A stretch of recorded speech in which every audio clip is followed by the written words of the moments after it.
Alright folks, grab your cuppa because we've got a bombshell for you today. The Prime Minister, Anthony Albanese, has been tossing up election dates like a footy coach picking his starting lineup. And guess what? He's narrowed it down to 3 potential days. But here's where it gets juicy.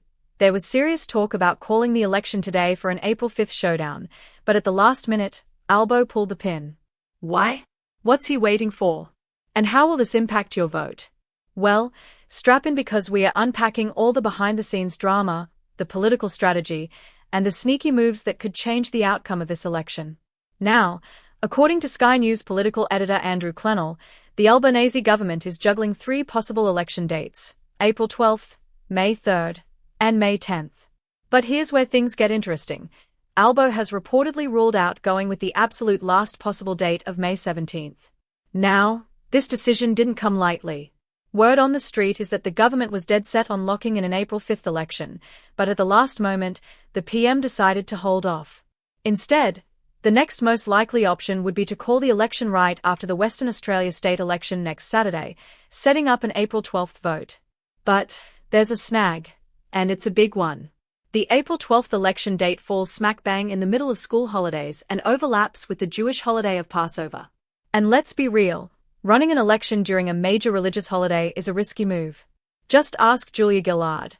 When she called an election for September 14th, 2013, on the holiest Jewish day, Yom Kippur, she copped a massive backlash. So, does Albo really want to stir up that same controversy? Or will he play it safe and push the election to May instead? Now, here's where things get even more fascinating. There's been loads of speculation about whether the government would drop a budget on March 25th before heading to the polls. And let me tell you, this is very much still on the table. The logic behind this? Well, Labor could roll out a big spending budget to sweeten the deal for voters, then immediately kickstart the campaign. And let's not pretend they are not already throwing money around like it's monopoly cash. In just the last week, Labor has pledged a whopping $8.8 billion for Medicare bulk billing. Not to mention their $200 million promise to freeze the tax on draft beer for 2 years, a clear pitch to win over the blokes at the pub. But here's the kicker. The opposition has already matched the Medicare pledge, effectively neutralizing one of Labor's big selling points. So, does this mean we are in for an all-out spending war? Meanwhile, opposition leader Peter Dutton is flexing his muscles with a $3 billion proposal to buy Aussie fighter jets. A strong national security move, sure, but also a clear sign that this election is shaping up to be a fight between 2 very different campaign styles. And let's not forget, Dutton isn't ruling out tax cuts either. But unlike Labor, he's playing his cards close to his chest, saying he wants to see the state of the economy before making any big promises. So, here's the real question. Will this election come down to a spend now, pay later Labor pitch versus a more cautious, security-focused coalition approach? Now, we know that Labor campaign staff have been told to be in HQ by the end of this week. That means the campaign is about to kick into high gear. The real clue to watch? Where Labor's funding announcements are being made. Today, the government unveiled a $644 million investment in urgent care clinics, with a suspiciously high number of them landing in key battleground seats in New South Wales and Victoria. Coincidence? I think not. And don't think for a second that Dutton isn't watching this play out with a smirk.